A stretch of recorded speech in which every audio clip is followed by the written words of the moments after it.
Then I realised कि सिर्फ graduation से तो कुछ नहीं होगा. How much time should a CA aspirant give if he wants to clear the exam? तो मैंने पोमोडोरो टेक्निक मैंने यूज़ करी थी अपने CA फाइनल के एग्ज़ाम्स में. Difference between the big four and the medium sized firm. आपको क्या लगा कि मल्टी करोड्स रेवेन्यू होता है उनका, तो एक लेवल थोड़ा हाई होता है बिग फोर का. अगर आप आर्टिकलशिप पे हो तो आपको ज़्यादा रगड़ा जाता है, मतलब तो मेरे पास एक ये ऑप्शन था कि मेरे पास कहीं रास्ता नहीं है जाने का, करना तो यही है जो मैं कर रहा हूँ. तो क्या फीलिंग थी like when you had your first failure? CA clear करके फीलिंग तो बहुत अच्छी होती है. कितनी सैलरी यूजुअली आप एक्सपेक्ट कर सकते हो? किसी इंडियन कंपनी में अगर आप ज्वाइन करने का सोचते हो तो वो यूजुअली आपको जो पैकेज ऑफर करेंगे वो करेंगे. Hello guys, welcome to Unseen X. My name is Uday and आज हमारे साथ हैं एक chartered accountant Kunal Agarwal.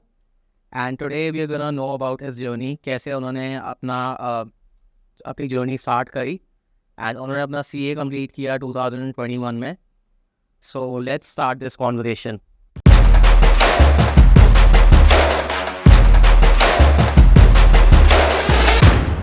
So welcome Kunal.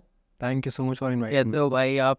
मैं एकदम बढ़िया, आप कैसे? बढ़िया बढ़िया एकदम. सो सबसे पहले मैं ये पूछना चाहूँगा कि कैसे सोचा आपने, like how did you think of pursuing CA? Actually back in 2015 जब मैंने कॉलेज में एडमिशन लिया तो देन आई रियलाइज्ड कि सिर्फ ग्रेजुएशन से तो कुछ नहीं होगा. So I have to think about higher studies as well. तो हायर स्टडीज़ में फिर मेरे पास दो ऑप्शंस थे बेसिकली, जो थे MBA और एक CA.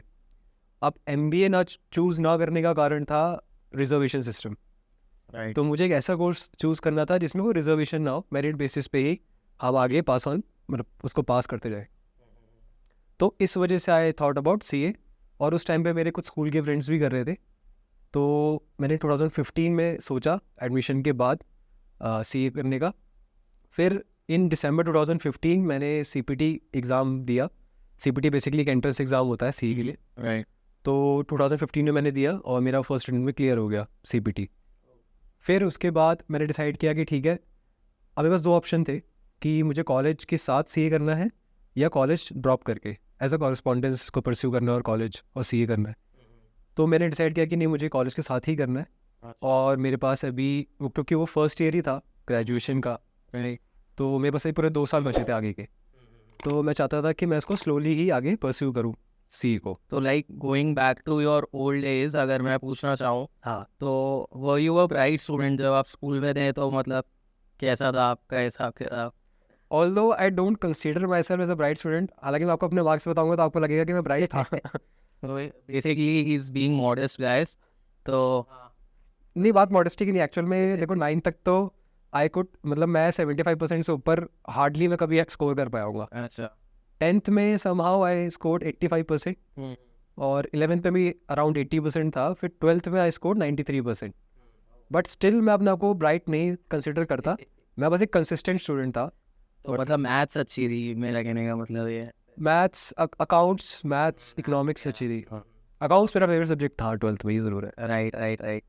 तो फिर मैं ये पूछना चाहूँगा, तो मतलब कैसे आपने सोचा कि, क्योंकि बहुत रेयर होता है कि जैसे लोग अगर CA परस्यू कर रहे हैं तो यूजुअली ऐसा नहीं होता कि लोग कॉलेज के साथ वो परस्यू करते हैं. हाँ बिल्कुल. है ना? तो मतलब आपने बताया आप कॉलेज भी गए थे साथ साथ, तो मतलब it must have been a bit tough for you कि कैसे मैनेज कर रहे थे, कैसे आपने ये सोचा कि साथ साथ ही करा जाए ये? एक्चुअल में बात ये थी कि जब मैंने CA स्टार्ट तो कर लिया, बट मैं इतना कॉन्फिडेंट नहीं था कि मैं CA कभी पूरा क्लियर कर पाऊँगा. उस टाइम पे जितना मैंने सुना था कि आपको जितने आवर्स, जितने एफर्ट्स आपको पुट इन करने पड़ते हैं टू क्लियर योर CA, वो मुझे अपने पे भरोसा नहीं था क्योंकि मैं इतना कभी घंटे इतने पढ़ा नहीं. तो वैसे मतलब ये मिथ है आई थिंक. लोग कहते हैं कि 16 से 18 घंटे आपको देने पड़ते हैं अगर आपको CA क्लियर करना है. तो इतना तो मतलब मैं ये जानना चाहूँगा, ये मेरे हिसाब से तो ये पूरा एक मिथ है. मतलब what would you like to add on to this कि 16 से 18 घंटे मतलब देने ही पड़ते हैं आपको अगर CA क्लियर करना है तो दिन में इतने देने नहीं, मतलब 24 घंटे होते हैं दिन में, 16 से 18 घंटे.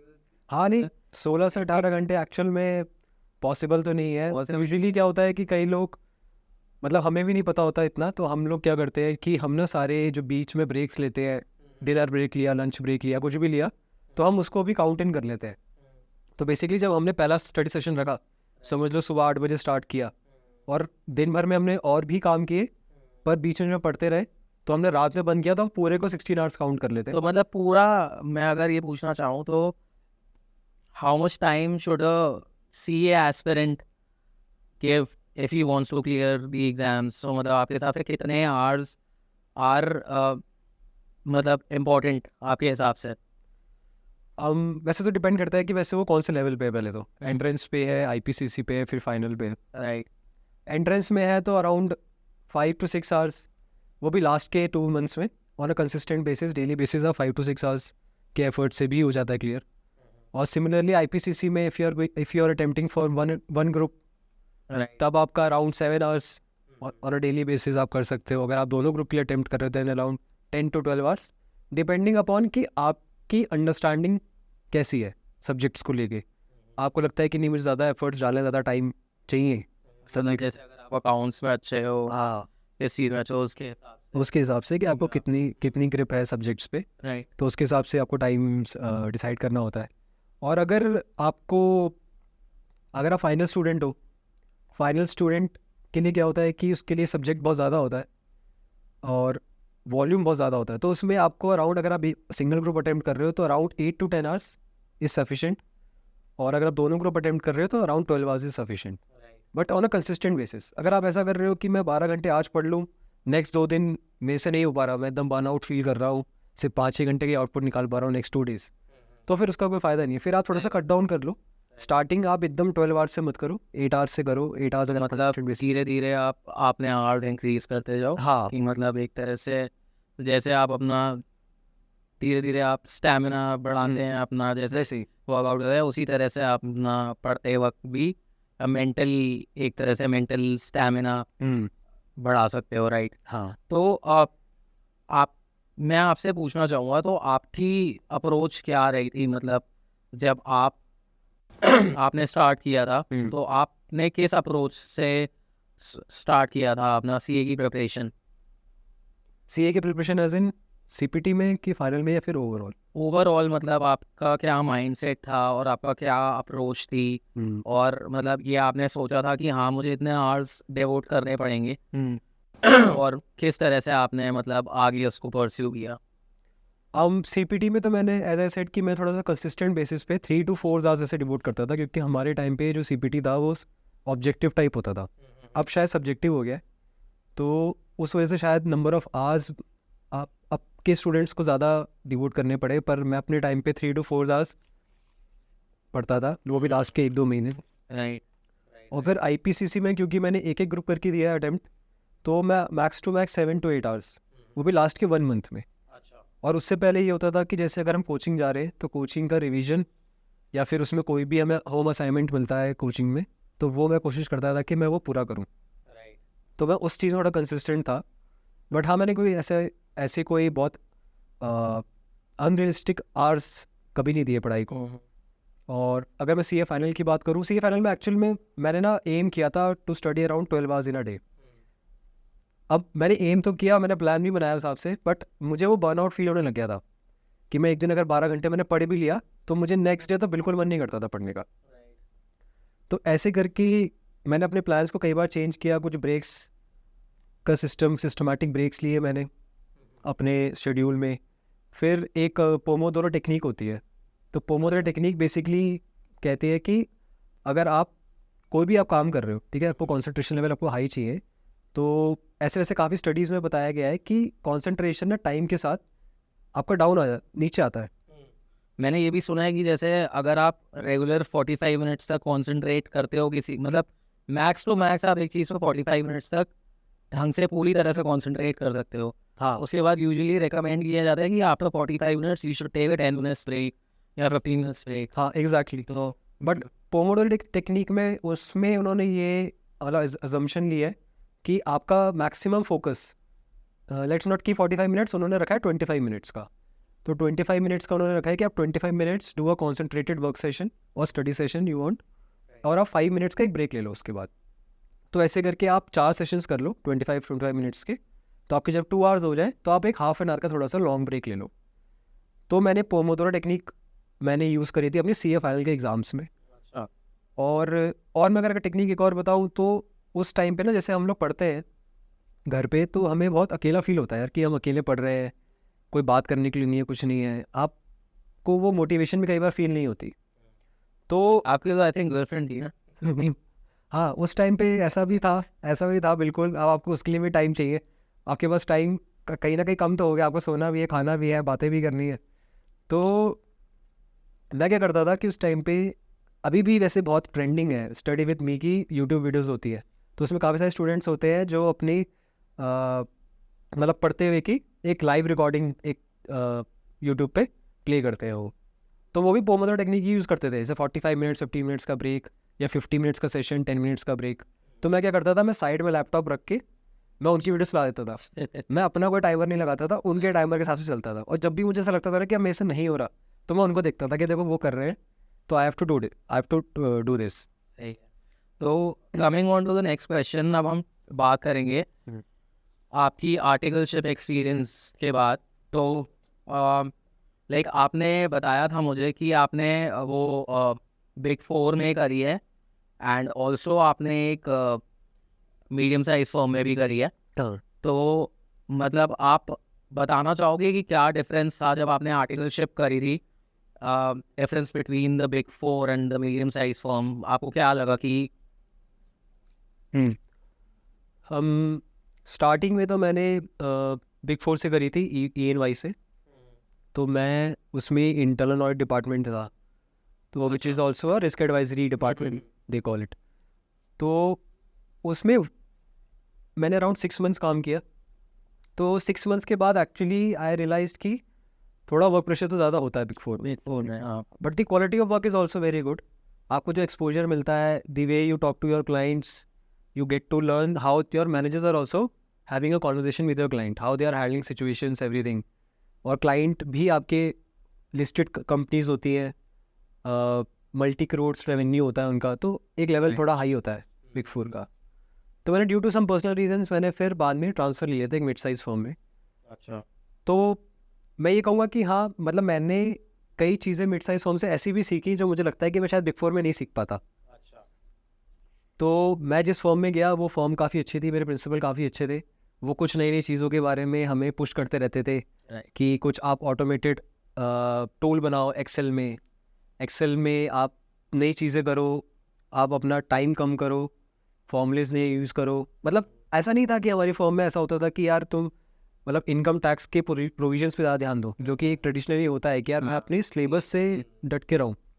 बट उनका अप्रोच ये था कि नहीं, एक CA स्टूडेंट को IT से रिलेटेड भी चीज़ें पता होनी चाहिए, चीज़ों का भी एक्सपोजर मतलब बिल्कुल होना चाहिए। हाँ, आपको मीडियम साइज हाँ, वो मुझे थोड़ा सा मीडियम साइज फर्म में ऐसा लगा कि उनका, अब मेरे प्रिंसिपल का ऐसा थोड़ा सा अप्रोच था उनका थोड़ा सा ध्यान इन सब चीज़ों में भी ज़्यादा था कि आप कौन से टूल्स सीख सकते हो, कौन से टूल्स को आप अपनी नॉलेज के साथ, या फिर आप जो CA में जो पढ़ रहे हो, VLOOKUPs हमें बहुत सारे फॉर्मूलाज होते हैं, फिर मैक्रोज होते हैं, तो वो भी होता है, VBAs वगैरह हो गए, तो वो सब करके तो हमने छोटे मोटे टूल्स भी बनाए उस टाइम पे। तो उनका बहुत फोकस था कि आप सॉफ्टवेयर नहीं सीखो, नए टूल्स सीखो, सिर्फ अपने से। कौन से सॉफ्टवेयर में आप कर रहे थे? वैसे तो मेजरली तो माइक्रोसॉफ्ट एक्सेल ही था, अच्छा। बट एक्सेल में भी आपको फिर फॉर्मूलेज लगाना, सब कुछ ऑटोमेट करना, लिंक करना, मैक्रोज यूज़ करना, VB यूज़ करना, वो सब, तो उनका इस पे बहुत ध्यान था। अच्छा, ओके। और मतलब अगर मैं पूछना चाहूँ आपसे, जैसे आपने बताया अपना बिग 4 का भी, तो ऐसा यूजुअली होता है कि अगर आप आर्टिकलशिप पे हो तो आपको ज़्यादा रगड़ा जाता है। मतलब मैंने बहुत लोगों से ये चीज़ सुनी है कि तब आपको थोड़ा ज़्यादा भी मतलब प्रेशर देते हैं। वो चीज़ सच है कि मतलब अब अगर मैं आज ये चीज़ सोचूं कि उस समय पे इतना प्रेशर देते थे कि नहीं, तो मुझे ऐसा लगता है कि नहीं। एक्चुअली में होता क्या है कि हम पहली बार किसी कॉर्पोरेट में जाके जॉब करते हैं, वो काइंड ऑफ जॉब होता है, मतलब काम ही कर रहे होते हैं, ठीक है, हमें आर्टिकल कहते हैं और हमारे स्टाइपेंड ही बहुत कम होता है सैलरी के कंपैरिजन में। बट हम ना उस वाले एक फ्रेम में होते हैं, एक स्टूडेंट के फ्रेम में, कि हम स्टूडेंट हैं, अभी CA स्टूडेंट हैं हम, तो वो हमसे शायद काम वही कराते हैं जो उनका एक बिग 4 का स्टैंडर्ड है, जो एक एंट्री लेवल एम्प्लॉय करता है वहाँ पे।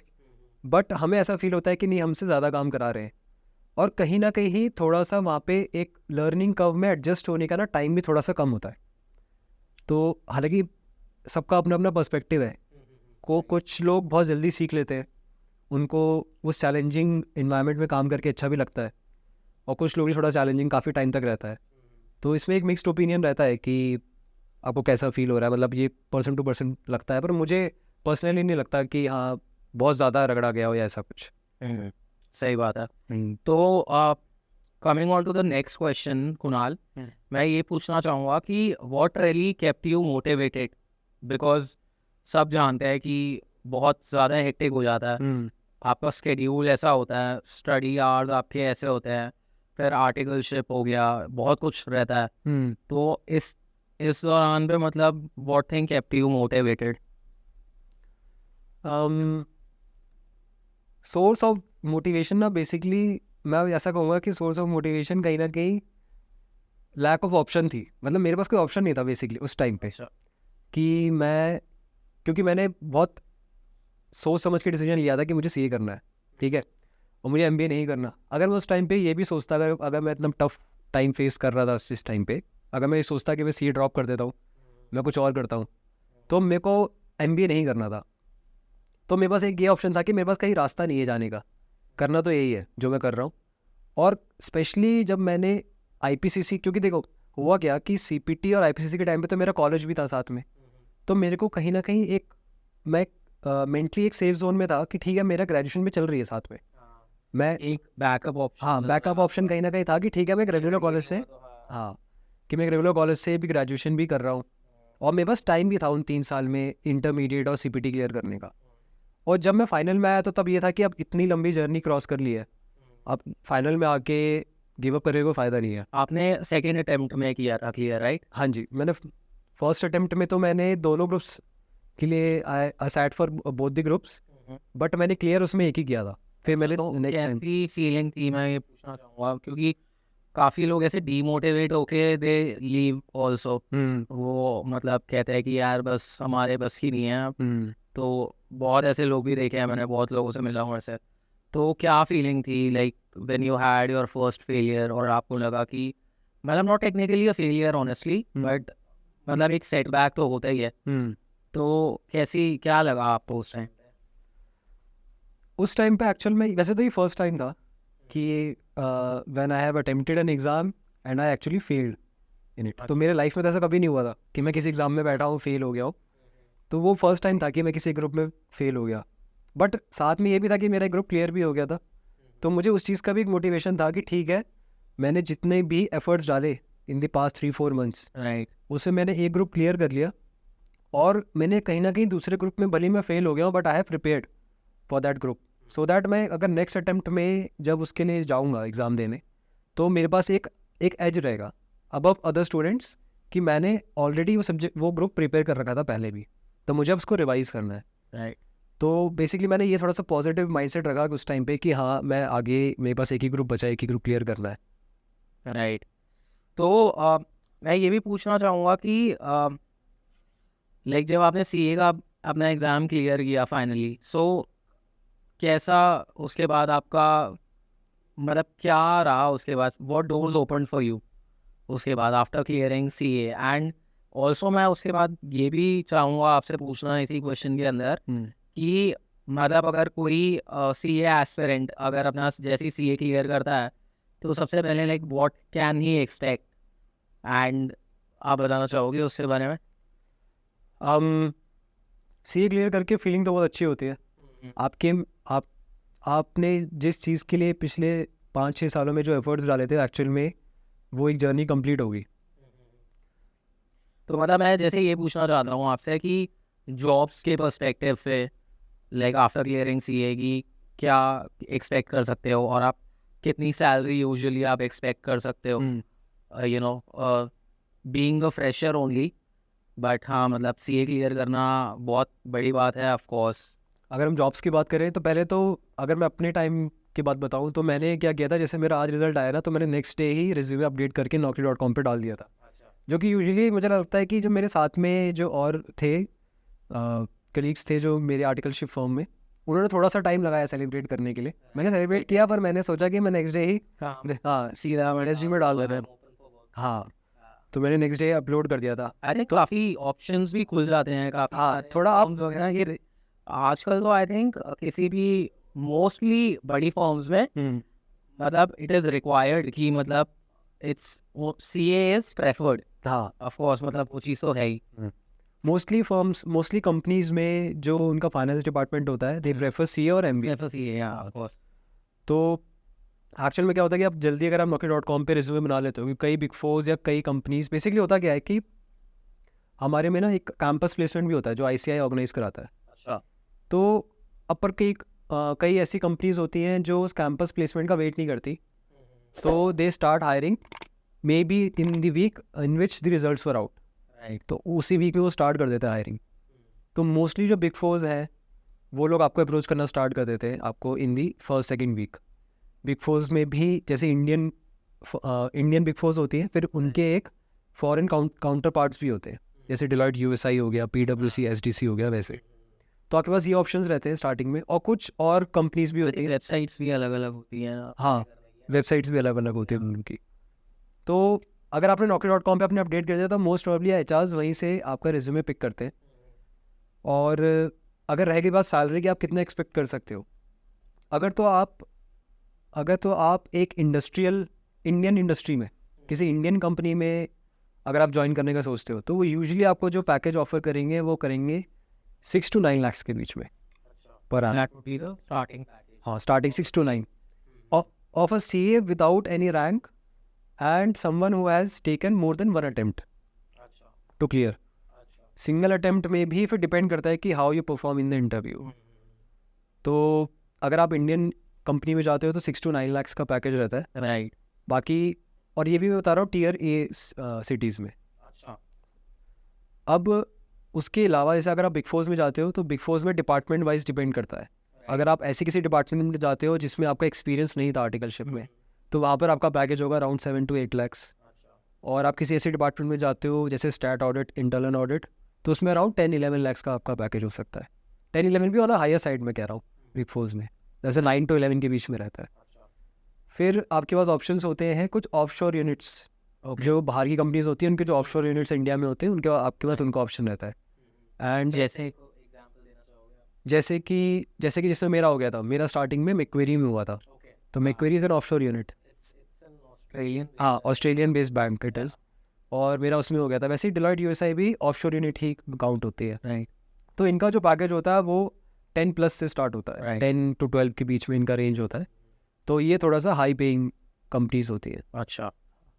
और I would also like I would want to ask you, how do you plan to leverage your CA qualification?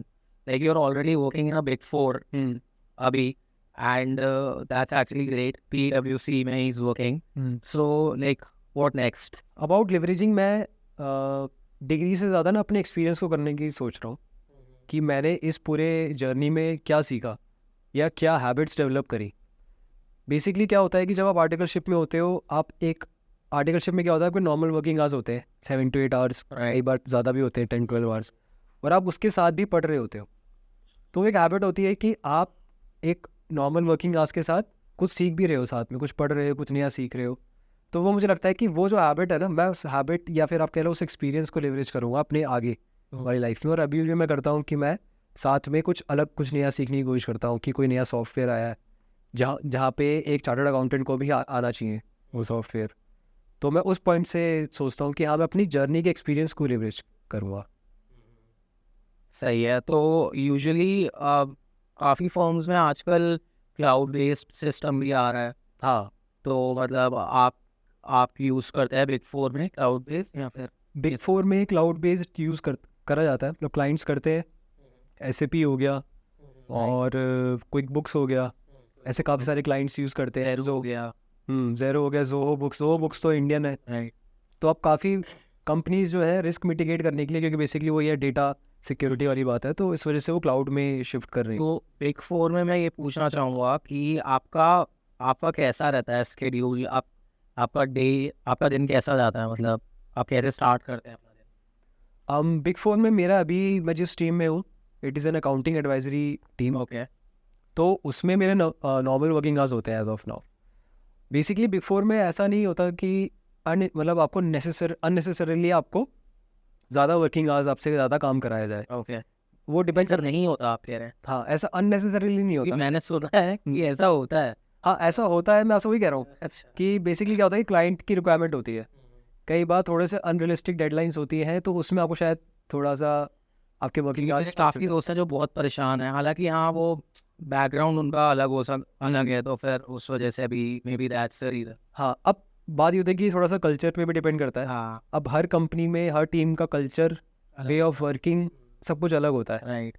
तो जो मेरी टीम है अभी यहाँ पे पीडब्ल्यूसी में, तो यहाँ पे ऐसा कोई मुझे प्रॉब्लम नहीं लगी कि एक्सटेंडेड वर्किंग आवर्स हो या फिर हम वीकेंड्स पे काम कर रहे हो, ऐसा नहीं होता है यहाँ पे। तो आपने जब सोचा सीए बनने का, इतने एफर्ट्स डाले, अब फाइनली आपने सब सीए क्लियर भी किया और you are working in big four, so how is your life now, like post clearing CA? अब लाइफ तो वैसे अगर देखा जाए तो you feel satisfied with what you chose in the past and what you have done. तो मैं तो बहुत सेटिस्फाइड फील करता हूँ, और कहीं ना कहीं आपका ना थोड़ा सा बर्डन भी कम हो जाता है, क्योंकि आप उस फेज़ में होते हो 4-5 साल के फेज़ में, जिसमें कि आपको एक्सटेंसिवली पढ़ाई भी करनी होती है, आपको काम भी करना होता है। और मैंने तो रेगुलर कॉलेज भी किया, तो मुझे कॉलेज और फिर सीए की पढ़ाई और फिर आर्टिकलशिप और फिर सीए की पढ़ाई साथ में करना पड़ा। राइट। तो उस चीज़ का एक बहुत रिलीफ होता है कि चलो अब थोड़ा सा पढ़ना नहीं है। हाँ, अब पढ़ना ही नहीं है, अब हम थोड़ा सा अपना पर्सनल लाइफ के बारे में सोच सकते हैं, राइट। कुछ और कर सकते हैं, कुछ नई हॉबीज़ डेवलप कर सकते हैं। तो लाइफ तो काफ़ी अच्छी है। लास्ट क्वेश्चन फॉर यू, हम्म। तो क्या एडवाइस देना चाहोगे आप सीए एस्पिरेंट्स को? मैं सीए एस्पिरेंट्स को यही कहूँगा कि वो कंसिस्टेंट रहे। ठीक है, जैसे फॉर एग्जांपल मैं एग्जांपल के साथ बताता हूँ। जैसे आपका आर्टिकलशिप आपने स्टार्ट करी, ठीक है, आर्टिकलशिप अब तो जैसे हमारे टाइम पे तो 3 साल की होती थी, but now it has been reduce to 2 years. तो जैसे आपने आर्टिकलशिप स्टार्ट करी, let give yourself 2 months का time to settle down with your articleship, क्या कैसे इन्वायरमेंट है, कैसे काम करना होता है, क्या टाइमिंग्स होती है, वो सब 2-3 मंथ्स आप दो। उसके बाद start building a habit of studying along with articleship. और स्टार्टिंग में आप ऐसा मत करो कि आपको 3 घंटे एक दिन में पढ़ना है, ऐसा नहीं करो। आप स्टार्टिंग में सिर्फ 2 घंटे से स्टार्ट करो या 1.5 आवर से स्टार्ट करो, but on a consistent basis, कि कुछ भी हो मुझे इतना तो पढ़ना ही है, ठीक है। And start doing it, and जब तक आपको 3 महीने 4 महीने हो जाए, और आप ना ये सारे वर्किंग आवर्स जो जैसे मैं बता रहा हूँ, अगर कोई भी स्टूडेंट एक एक्सेल बना ले, ठीक है, अगले 2-1.5 साल की, कि ठीक है मैं on a monthly basis, on a daily basis basically, और अ मंथ वाइज अगर मैं 1.5 घंटा पढ़ता हूँ नेक्स्ट 3 मंथ्स, फिर मैं उसको आधे घंटे से बढ़ाता हूँ नेक्स्ट 3 मंथ्स, आधा घंटे से 2 घंटे पढ़ता हूँ, फिर 2.5, फिर 3 पे आ गया, जब तक आर्टिकलशिप चल रही है मैं 3 hours on a daily basis पढ़ूंगा। राइट। तो आपको धीरे धीरे स्टार्ट करना, पर कंसिस्टेंट रहना है। गोल्स आप ऐसे सेट करो, और एकदम से हाई गोल्स मत सेट करो आप डे 1 से कि हाँ मुझे उतना ही अचीव करना है। आप धीरे धीरे टाइम बढ़ाओ। अगर आप जब आप एक्सेल में डालोगे ना, मैंने इसी चीज़ करी थी अपने 3rd ईयर में जाके, पर अच्छा। मैं बहुत लेट हो गया था इस चीज़ करने में। मुझे ऐसा लगा कि अगर मैंने अपनी आर्टिकलशिप में 3 महीने बाद ही सिर्फ 1.5 घंटा ही पढ़ना स्टार्ट किया होता, और हर 3 महीने या 6 महीने में आधे घंटे से बढ़ाया होता, तब भी मैं जितना पढ़ा हूँ शायद उससे दुगना पढ़ चुका होता, या फिर मैं उतना दुगना टाइम होता to cover my syllabus. Right. तो इसलिए मैं ऐसे रिकमेंड करूँगा कि आप स्लो स्टार्ट करो, कम स्टार्ट करो, बट कंसिस्टेंट रहो। और सिमिलरली जब आप लीव्स पे जाओ, तब भी आप एकदम ये मत सोचो कि आज मेरा डे 1 है, मैंने 12 घंटे आज ही पढ़ लेना है। तो आप स्टार्ट करो, कुछ 7-8 आवर्स से स्टार्ट करो, फिर एक वीक हो जाए तो 1 आवर बढ़ा दो। फोकस आपको कंसिस्टेंसी पे रखना है कि आपका डेली एकदम से वॉल्यूम। हाँ, कंसिस्टेंसी पे ध्यान रखना है। क्योंकि कई मतलब हम लोग हार्डवर्क को ज़्यादा प्रेफरेंस देते हैं या ज़्यादा फोकस करते हैं कि हमें हार्डवर्क करना है। अब अगर मैं ऐसा स्टूडेंट हूँ जो अपनी लाइफ में सिर्फ ऑन अ एवरेज मैं सिर्फ 2 hours on a daily basis पढ़ा हूँ, और अगर मैं 5 आवर्स ही पढ़ रहा हूँ, तो मेरे लिए वो भी हार्ड ही है। Right. But it might not be enough to clear CA. तो वो आपको देखना पड़ेगा कि आपको कैसे धीरे धीरे हैबिट बिल्ड करनी। बस एक लास्ट क्वेश्चन और मैं ये पूछना चाहूँगा, तो एग्जाम प्रेशर ये कैसे हैंडल करना चाहिए किसी को? अगर जैसे यू हैव 3 आवर्स, है ना, so how should you manage your time, और किस तरह से प्रेशर हैंडल करना चाहिए? प्रेशर हैंडल करने के लिए ना मुझे ऐसा लगता है कि आप ना थोड़ा सा पहले आप कैलकुलेटिव होके जाओ एग्ज़ाम में, कि ठीक है मेरे पास जैसे 5 क्वेश्चंस आते हैं, बेसिकली 6 होते हैं, उसमें से हमें 5 अटेम्प्ट करने होते हैं, ठीक है। अगर 100 मार्क्स का पेपर है, जैसे अकाउंट्स का 100 मार्क्स का होता है, और 20 मार्क्स का एक क्वेश्चन होता है, तो आप ये सोच के जाओ कि ठीक है मैं 2 क्वेश्चन जो है 40 मार्क्स के, उसको ऐसा अटेम्प्ट करूँगा जिसमें मेरे 30 मार्क्स आ जाए। राइट। वो जो बच गए 60, उसमें मैं कोशिश करूँगा कि उसमें नेक्स्ट 30 आ जाए एटलीस्ट, क्योंकि बच्चे यूजुअली जो स्टूडेंट्स होते हैं वो अकाउंट्स में एग्जामिशन एम करते हैं, तो मैं 60 as a minimum marks base line में देके चल रहा हूँ। तो आप थोड़ा सा कैलकुलेटिव होकर जाओ कि ठीक है, ऐसा हो सकता है कि मुझे कोई क्वेश्चन ढंग से ना आता हो, उससे मैं सिर्फ अगर 20 मार्क्स का है तो मुझे 7-8 मार्क्स का ही आता हो। तो जब आपको रीडिंग टाइम मिलता है एग्ज़ाम टाइम पे, पहले तो आपने पहले कैलकुलेशन कर ली एग्ज़ाम में जाने से पहले, और ये चीज़ एक्सेप्ट कर ली कि हाँ मेरे को 1-2 क्वेश्चन नहीं आते होंगे, या बेसिकली मुझे शायद पूरे पेपर में सिर्फ एक ही 20 मार्क्स का पेपर 20 मार्क्स का क्वेश्चन पूरा ढंग से आता होगा। तो पहले तो आप ये एक्सेप्ट करके जाओ कि मुझे पूरा पेपर नहीं आता होगा, एक क्वेश्चन पूरा आता होगा एट मैक्स। क्या पता वो भी आपको पूरा ना आता हो, थोड़ा आधा अधूरा आता हो, और 2 क्वेश्चन में आपको आधा अधूरा आता हो, 15 मार्क्स का भी आता हो। तो आप उसमें क्या करो, जब आप रीडिंग टाइम आपको मिले एग्ज़ाम से पहले 15 मिनट का, तो आपको बस वो 2 क्वेश्चन ही ढूंढने जो आपको 40 में से 30 दे दे। और आपको जैसे आपको 2 क्वेश्चन मिल गए ना, आपको कुछ और कोई और क्वेश्चन नहीं पढ़ना उस रीडिंग टाइम में 15 मिनट्स। और आप बस प्रिपेयर कर लो दिमाग में कि उन 2 क्वेश्चंस को मैं कैसे अटेम्प्ट करने वाला हूँ, और आप कोई और क्वेश्चन मत पढ़ो जब जैसे आपको 2 क्वेश्चन मिल गए। फिर आप एक फ्लो में जाके फिर आप एक ही क्वेश्चन पढ़ो, क्योंकि आप वैसे ही आप पूरा पेपर ही पढ़ लोगे, आपको याद तो रहेगा नहीं कि कौन से क्वेश्चन में क्या पूछा था। तो आप 2 ही क्वेश्चन पे फोकस रखो, 2 पढ़ लिए, आइडेंटिफाई कर लिया, उसके बाद एक पे आ जाओ कि मुझे इसका आंसर लिखना है, और next half an hour 40 minutes में वो आंसर लिख लेना है। तो आपको स्टार्टिंग में भले ही 2 क्वेश्चंस में आपको मतलब 1 आवर 15 मिनट्स लग जाए, टाइम दे दो आप थोड़ा, पर ये मेक श्योर कर लो कि हाँ उससे मेरा 25-30 मार्क्स आ जाए। तो वैसे ही आपको सारे पेपर में करना है। चलो बहुत सही है। Then thank you so much Kunal for your insights. काफ़ी नॉलेजेबल सेशन रहा, specially I think for CA aspirants जो भी आगे सीए परस्यू कर रहे हैं या करना चाहते हैं। तो इसी के साथ guys we'll end this podcast, and thank you so much again for watching.